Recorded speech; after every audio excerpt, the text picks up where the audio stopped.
2017년 11월 경북 포항에서 역대 두 번째 규모인 5.4의 지진이 발생했습니다. 진앙이 건물과 밀집한 도심 지역이어서 피해가 컸습니다. 처음에 지진이 한 번 있었고 10분 뒤에 땅이 엄청 흔들리면서 건물 외벽이 떨어지고 옆에 유리창이 깨지고 이듬해 2월 규모 4.6의 여진이 다시 포항을 뒤흔들었습니다.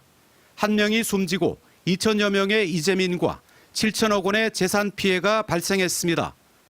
1년 뒤 정부 조사 결과 당시 지열발전소에서 땅에 높은 압력으로 물을 주입하다 단층을 건드려 촉발된 지진이라는 결론이 나왔습니다. 결과적으로 그 영향이 본진의 진원 위치에 도달되고 누적되어 포항 지진이 촉발되었다. 하지만 정부가 배상 대신 특별법을 통해 보상하자 포항 시민 5만여 명이 손해배상 소송을 제기했습니다. 임기 응력 상태에 있는 그 단층 부분을 사전에 그 포항지열발전소를 건설할 때 조사하지 않은 큰 과실이 있습니다. 대한민국에. 정부는 자연재해라고 주장하면서 배상을 거부했지만 소송 5년 만에 법원은 포항 시민들의 손을 들어줬습니다. 2017년과 2018년 지진을 모두 겪은 시민에게는 300만 원, 한 번만 겪은 시민에겐 200만 원의 위자료가 산정됐습니다. 정부에게는 국가개발사업으로 발생한 지진으로 인한 국가 배상 책임이 포스코와 한국지질자원연구원 등 사업자에게는 공동불법행위 책임이 인정됐습니다. 소송단체 측은 나머지 포항시민 45만 명도 소송을 제기할 경우 위자료 규모는 1조 원 이상으로 추산된다며 공소시효가 내년 3월 22일까지인 만큼 추가 소송을 진행하겠다고 밝혔습니다. MBC 뉴스 김기영입니다. 지진하면 통상 인간의 힘으로 막을 수 없는 지각의 자연스러운 뒤틀림, 요동으로 알고 있습니다. 그런데 적어도 인간의 힘으로 강력한 지진을 일으킬 수는 있고 그게 바로 2017년 11월 경북 포항에서 일어난 국내에서 발생한 역대 두 번째 크기였던 규모 5.4의 강진이었다는 사실이 1년간에 걸친 정부 조사단의 연구 결과로 밝혀졌습니다. 바로 진앙 근처에서 건설 중이던 지열발전소가 포항 지진을 일으켰다는 겁니다. 오늘 뉴스 이 문제를 심도 있게 짚어보겠습니다. 먼저 지열발전소가 무엇이고 대체 어떻게 지진을 일으켰다는 건지 정진욱 기자가 설명해 드립니다. 지열발전소는 땅의 지열로 물을 끓여 발전합니다. 땅속에 물을 집어넣으면 150도가 넘는 지열이 물을 끓이고 이렇게 끓인 물로 전기를 만듭니다. 그런데 물을 집어넣기 위해 지하 4km 깊숙이 찔러넣은 구멍인 주입정이 화근이었습니다. 주입정을 박은 곳이 하필이면 지진을 일으키는 힘의 근원인 단층의 속살이었습니다.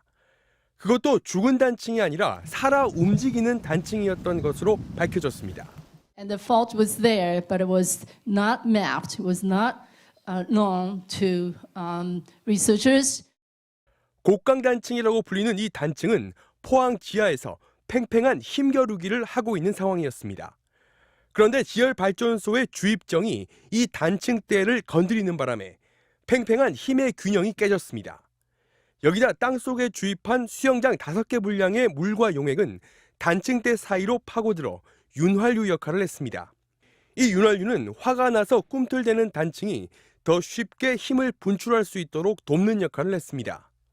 자연지진이 아니라는 조사단의 증거는 차고 넘쳤습니다. 지열발전소가 없었다면 2017년 포항 지진은 발생하지 않았을 거라는 게 조사단의 최종 결론입니다. 결과적으로 그 영향이 본진의 진원 위치에 도달되고 누적되어 포항 지진이 촉발되었다. 지열발전소가 단층을 자극해 규모 5가 넘는 큰 지진이 난 사례는 세계적으로도 유례가 없습니다. 포항 지진은 이전 최고 기록인 스위스의 지열발전소가 일으킨 규모 3.4 지진보다 1000배나 더 강했습니다.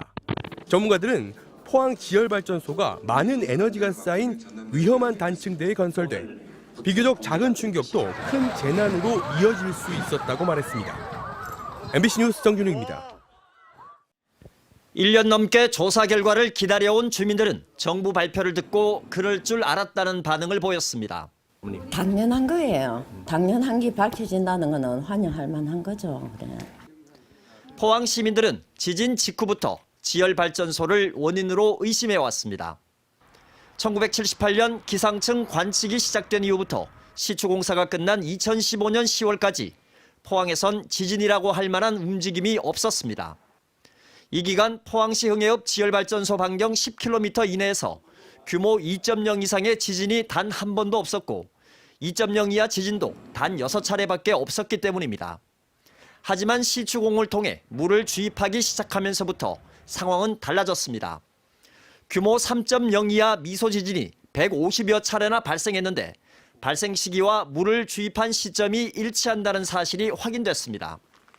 작년 4월엔 이 같은 내용의 논문이 세계적인 과학학술지 사이언스에 실리기도 했습니다. 지금 제시되고 있는 자료들은 일관적으로 포항 지진이 지열 발전과 관련된 유발 지진임을 지시를 하고 있습니다.